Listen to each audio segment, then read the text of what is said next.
William Blake was a Londoner poet born in 1757. He, as well as Percy B. Shelley or Coleridge, was very concerned with political issues, although he was not as radical as Shelley. He believed in, and defended, a rebellion against the constant abuse of class power. William Blake was original and independent in his way of living and in his artistic work. In fact, he was a complex and sophisticated artist whose one of his most famous works is Songs of Innocence and of Experience, showing the two contrary states of the human soul, published in 1794, which is social protest throughout the dualism of innocence and experience. Among the Songs of Innocence, we can find infant joy and the divine image, which present an innocent world. Whereas, among Songs of Experience we can find infant sorrow and the human abstract, which provide the harsh reality of that time, i.e., the reality under George II's rule, which was full of atrocities.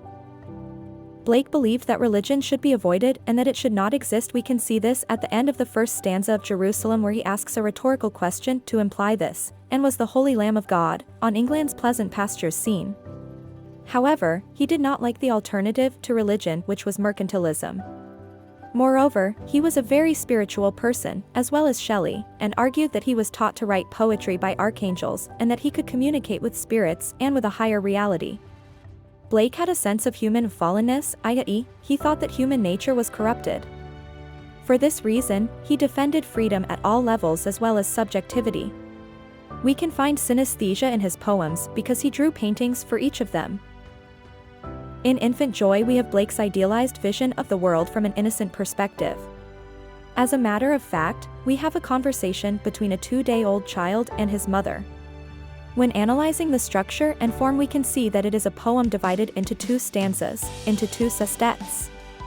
The rhyme scheme of this poem is ABCDAC and ABCDDC.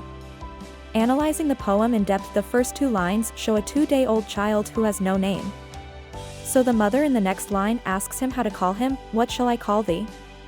This is the attitude that he would like parents to have. He believed that everyone, including kids, had the right to express themselves. Blake in the poem highlights the rights that children and innocent creatures should have, such as choosing their name and their personality. This is why the kid wants to be named Joy. I happy am, Joy is my name dash. The mother approves his decision to be happy and be named Joy, pretty Joy. Sweet Joy I call thee. He ends the stanza in the same way as the previous stanza, Sweet joy befall thee. The mother approves his name and hopes that the child's life will be full of hope. On the contrary, in Infant Sorrow we have the harsh description of the birth of a child of that epoch and of the attitude that a lot of people followed. Blake provides the perspective of experience, the bad reaction of the parents, and the dark feelings behind it. Analyzing the structure, this poem is divided into 2 stanzas, quatrains, with a rhyme scheme of AABB. We can see that it is more simply structured in comparison to Infant Joy. When analyzing the poem in depth, it begins by expressing the feelings of the parents. The mother is full of pain and the father is sad. My mother groaned. My father wept. He then talks through the baby, and we can see that he refers to a dangerous world, in contrast to Infant Joy. The baby is described as a noisy and very fragile creature, helpless, naked, piping loud. Moreover, he is described as a fiend, a demon, but Blake does not use it in a bad way as expected by religious people, but implies that he was full of energy. Furthermore, the author uses the verbs struggling and is striving to indicate that the child was not comfortable in that situation, in his father's hands, and with his clothes, my swaddling bands. Finally, the child gets exhausted because he cannot move, bound and weary I thought best, and gets angrily silent in his mother's breast. In the divine image, we have a social criticism of religion and a strong defense of good in humanity. Regarding the structure, this poem is written in a ballad form and consists of 5 stanzas, quatrains, with the rhyme scheme ABCB.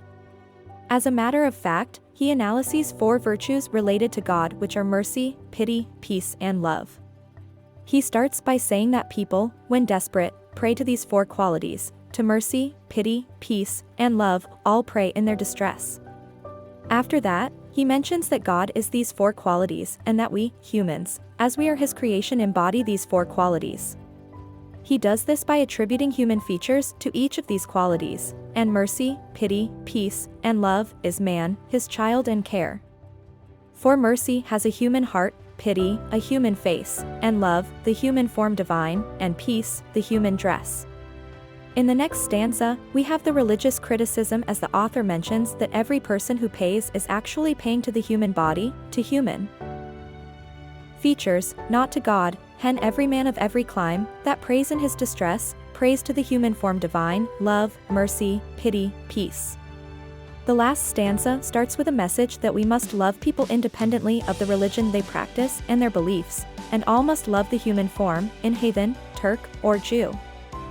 Finally, it concludes by arguing that humans have created the construct of God to define human properties, where mercy, love, and pity dwell, their God is dwelling too.